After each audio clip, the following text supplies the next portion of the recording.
Yeah, hi Abhishek. How are you? Fine I am fine happy Happy? Okay sir आपको देख के बहुत कुछ हो रहा है सर क्या कह रहे हो? कुछ हो रहा है? बात हो रही है तो सर थोड़ी सी नर्वसनेस आ रही है मुझे अच्छा लग रहा है अलग अलग लोगों से कनेक्ट करके, कभी महाराष्ट्र से, कभी गुजरात से, अब आपसे बात हो रही है, आप सूरत से। आप क्या करते हो वैसे?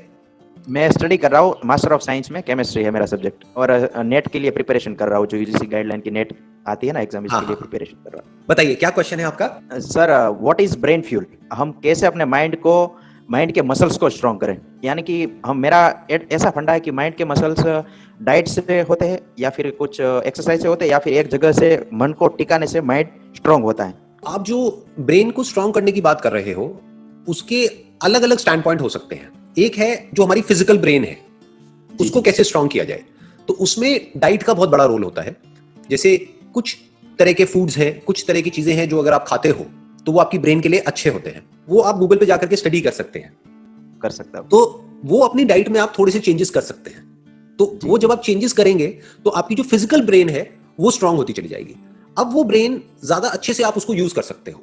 अगर फिजिकली आपकी ब्रेन वीक हुई तो आपके थॉट में भी इतनी पावर नहीं होगी। जी जी तो पहला स्टेप क्या है कि अपनी डाइट को ठीक करो। आपको जो न्यूट्रिशन चाहिए आपकी बॉडी को, और ब्रेन ऐसा नहीं है इन आइसोलेशन है, यानी ये नहीं है कि ब्रेन अलग है और बॉडी अलग है। ब्रेन तभी ठीक रह सकती है जब आपका पेट ठीक रहेगा। इनफैक्ट गट का, यानी कि आपके पेट का और ब्रेन का डायरेक्ट कनेक्शन है। जी जी आयुर्वेदा में यही खास बात है। आयुर्वेदा में कहा जाता है कि हर बीमारी का जो जड़ है वो पेट है, ना कि पेट ब्रेन है। है। क्यों? क्योंकि ब्रेन को जो भी चाहिए, जो भी न्यूट्रिशन चाहिए, जो भी कुछ चाहिए, जो भी केमिकल्स चाहिए सही से ऑपरेट करने के लिए, वो सब प्रोड्यूस कहाँ होते हैं? अल्टीमेटली हमारे गट में होते हैं। जी राइट? जी हमारा स्टमक ही है ना जो फूड को एनर्जी न्यूट्रिशन में, एनर्जी में कन्वर्ट करता है। अगर पेट ठीक है तो सब ठीक है, जी तो सर ब्रेन ठीक काम करेगी। अगर पेट गड़बड़ है तो इसका मतलब ब्रेन में गड़बड़ है, क्योंकि ब्रेन की गड़बड़ को आप डायरेक्टली नहीं पकड़ सकते। तो उसको कैसे गड़बड़। ठीक करना है? अपनी डाइट के लेवल पे ठीक कर सकते Diet। हो। उसके अलावा naturopathy is a very good option. Naturopathy के इंडिया में बहुत सारे सेंटर्स हैं जो बहुत ही कॉस्ट इफेक्टिव तरीके से आपको कुछ थेरेपीज देंगे, 3-4 दिन के लिए, 5 दिन के लिए, 7 दिन के लिए। उसमें आप बेटर फील करने लग जाओगे। जी जी तो नंबर 1 वो है कि स्टमक की क्लीनिंग प्रॉपर होनी चाहिए ताकि हमारी ब्रेन प्रॉपर काम करे। अब जो दूसरा एस्पेक्ट है वो है कि हमारी थॉट की पावर कैसे स्ट्रांग हो, जी कि हमारी जो थिंकिंग पावर है वो कैसे स्ट्रांग हो। तो वो स्ट्रांग होती है रेपिटेशन से। मतलब व्हाट यू वांट इज, जो मैं आपकी बात करने के तरीके से समझ पा रहा हूं, आप चाहते हो कि जो भी आप कर रहे हो उसमें आपका माइंड या आपका थॉट इतना स्ट्रांग हो जाए कि अगर आपने जी। सोच लिया मुझे करना है, तो अब आपको किसी भी चीज से कोई फर्क ना पड़े। आसपास में जो भी कोई कुछ कह रहा है उससे आपको फर्क ना पड़े। राइट? फर्क ना पड़े राइट यही आप चाहते हैं, है ना? हाँ। जी, हाँ। तो अब ये कैसे पॉसिबल हो पाएगा? इसका जो तरीका है वो है रेपिटेशन। कि जिस भी तरह की बातों को आप अपने माइंड में रिपीट करते चले जाओगे वो पक्की होती चली जाएगी। इसीलिए इंडिया में एक कहावत है जो आपके भी घर में चलती होगी, जो बोलते हैं कि शुभ शुभ बोलो। सुनी जी, होगी जी, आपने, है ना? जी जी कि मुंह से उल्टी सीधी बातें मत निकालो।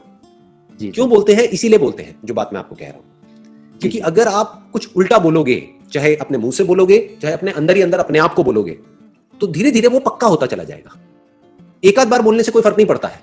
एक आध बार आप कुछ भी उल्टा बोल दो कोई फर्क नहीं पड़ता है। एक आध बार कुछ भी अच्छा बोल दो कोई फर्क नहीं पड़ता है। क्योंकि अगर 1-2 बार बोलने से हो जाता तब तो आप सीधा ये बोलो ना कि भाई मैं दुनिया का सबसे अमीर आदमी हो जाऊंगा। जरूरत ही क्या है पढ़ने की, कोई एंट्रेंस की तैयारी करने की, कुछ भी करने की? सीधा बोल दो 1-2 बार, सच हो जाएगा। बट ऐसा होता नहीं है। बट अगर इसी बात को आप बार बार बोलते रहोगे तो धीरे धीरे आपके एक्शन चेंज होने लग जाए।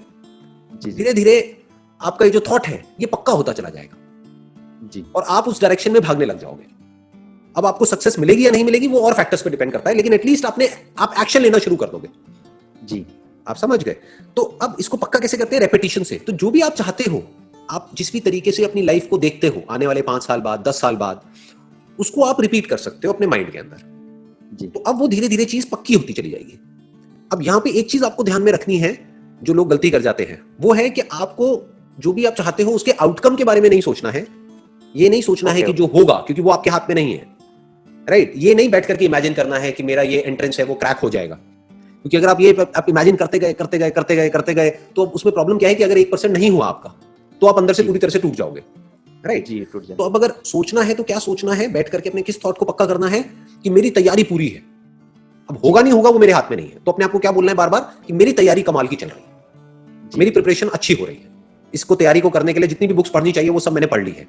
जो भी सिलेबस कंप्लीट करना है वो सब मैंने कर लिया है। मेरी तरफ से कोई कसर नहीं है। अब होना ना होना वो तेरे हाथ में है। अब वो तेरे हाथ में कौन? वो भगवान हो सकता है, भगवान कोई भी, जिसको भी आप मानते हैं। राइट? वो तेरे हाथ में है।